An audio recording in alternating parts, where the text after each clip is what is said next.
Good morning, team. Welcome back to another video. I feel tired. It's Saturday morning. I don't know if you guys ever have this where you actually have more sleep than normal, but you get up and your brain just doesn't quite function in the same way. That is me right now. Cup of coffee, and then we're going to be doing a lower body strength session, and we did the 6, 12, 25 method for upper body a couple of weeks ago, which is on another video with a thumbnail that looks like this. The quickest and most effective way to build muscle in a single session, and we are going to replicate that method for lower body today. But for now, coffee.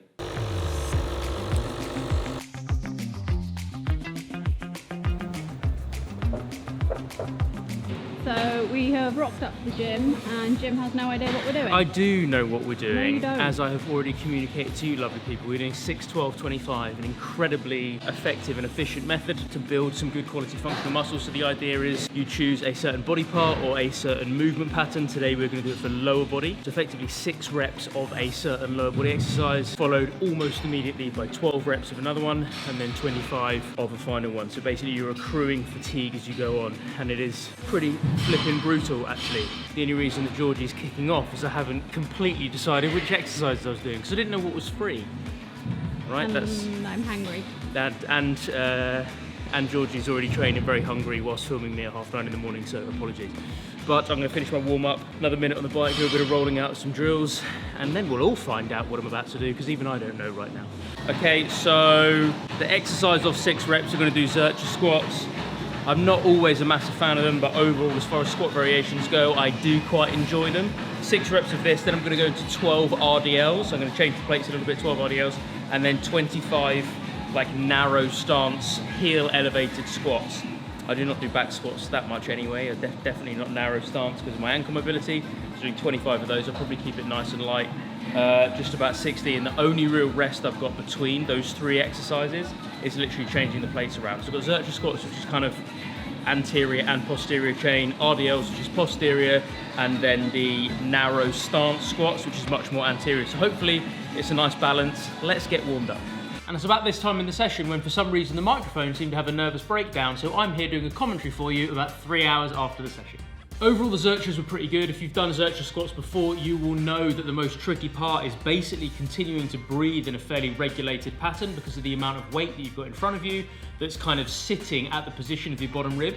Your diaphragm can't really expand properly, and that can be quite uncomfortable. But 6 of these, moving on to 12 RDLs, and when you are a little bit out of breath, doing RDLs and doing anything in a hinge position where you're trying to keep your torso and your trunk as stable as possible, but your body's trying to puff and pant, try to get as much flipping oxygen in as possible, it can again be a bit of a struggle. Then moving into the high rep squats, the 25, it's only 60 kilos. For me, it's really not a weight issue. It is just a factor of 2 things. One, squats for me, what's called anthropometrically, so basically my natural body type. I've got deep hip sockets, I've got long femurs, I've got a bit of an anterior pelvic tilt, and I've got mobility issues in my left ankle that I'm awaiting surgery for. But all of those into a pot, and basically it means that barbell back squats are going to be an absolute ball ache. The second issue is just flipping lactic tolerance, and it is just to a point the legs start burning when you're attempting to kind of cycle through these reps as quick as possible. No real pause at the top. On a couple of reps at the beginning, I probably didn't even go to full extension. I'll be honest with you, it hurt and it humbled me.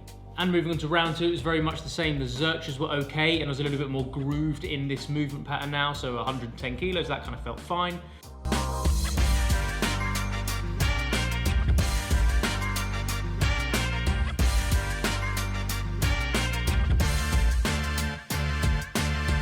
The RDLs felt kind of fine as well. One thing you might see me doing here is that my split grip is now the other way. I try to alternate split grip as often as possible so I don't develop like a preference, like a favored side. But it's exactly the same story, guys. The Zerchers and the RDLs are basically just a flipping buy-in for the squats. Pointed my toes out a little bit more in this second round, and that did allow me to get a little bit more depth, a little bit easier.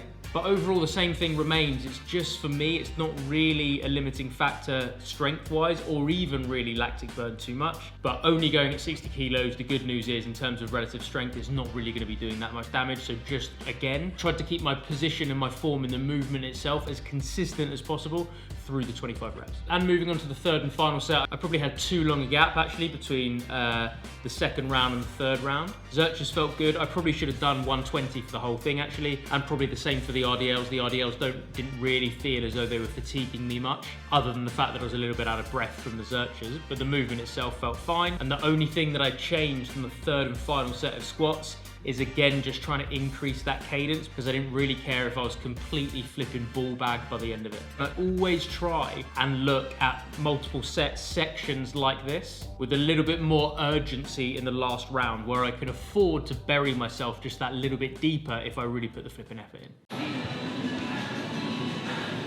That was brutal.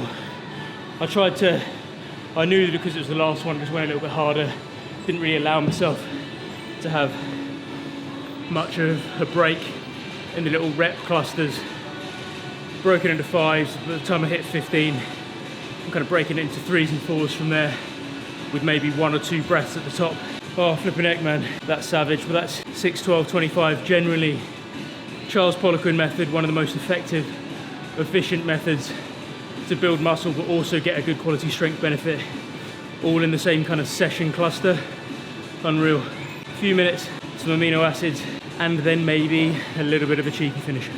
And with my Rode microphone having its second wobble of the day, I am back here with commentary number 2 for this little finisher section. So basically, I just had 15 kettlebell swings. I really like to do these banded, but I actually couldn't find a good enough resistance band in the gym, so I just did the normal. Chucking the kettlebell up and then doing 12, so 6 each side jump lunges. This is just a nice little burner to do this 3 rounds at a time. 15 kettlebell swings, 12 lunges, 6 each side, straight back through. I think at one point I put the kettlebell down between rounds 2 and 3 for about 5 seconds. But the real focus here is realizing that you're probably not going to break down the muscle tissues anymore, because what you're doing isn't heavy enough.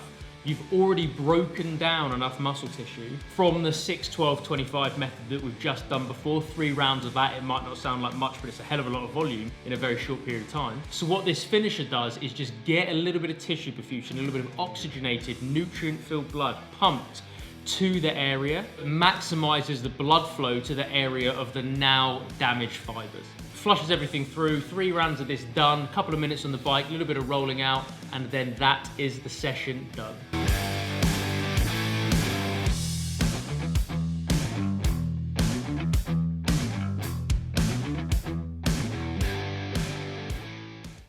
Oh, and back at the pad after a fairly laborious walk back, because my flipping legs are feeling it. About to have some eggs and beef now as a post-training recovery meal. Really enjoyed that session, guys. So much flipping bang for your buck in the amount of time that you're actually there in the gym. The 6, 12, 25, 3 rounds of that and the little finisher. Probably if you adhered to the timings properly would only be, I don't know, maybe 45, 50, 55 minutes, which is incredible. Hope you did enjoy this video, guys. If you did, please do smash that like button. It only takes you 2 seconds. It's incredibly beneficial for me and the growth of the channel. If you have not yet done so, make sure you subscribe. And as always, stay strong, stay healthy, stay awesome. And I'll see you all in the next video.